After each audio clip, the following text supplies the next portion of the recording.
नमस्कार दोस्तों, कथा ज्ञान चैनल पर आपका स्वागत है। जब कृष्ण ने अर्जुन से कहा यह समय भी बीत जाएगा, आज सुख और दुख के संबंध में उनकी ऐसी ही विवेचना का आनंद लेते हैं।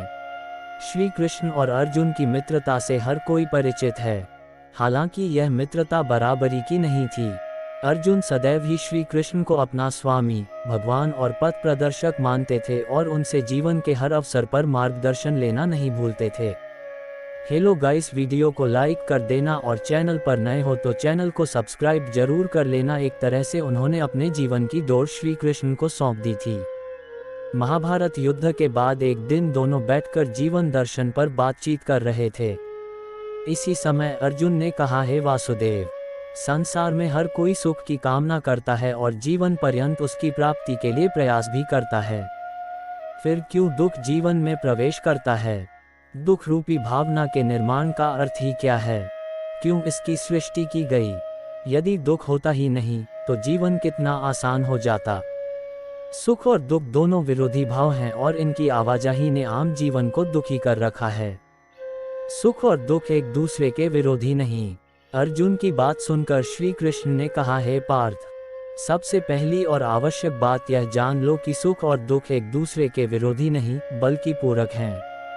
वास्तव में ये एक ही सिक्के के दो पहलू हैं।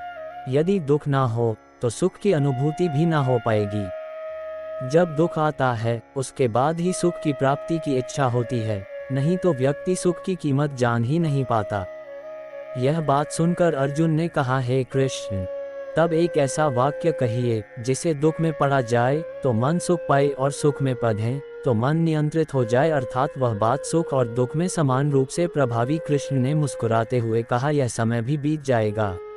श्री कृष्ण ने मुस्कुराते हुए कहा, यह समय भी बीत जाएगा। हे अर्जुन, समय का पहिया कभी एक जगह नहीं थमता।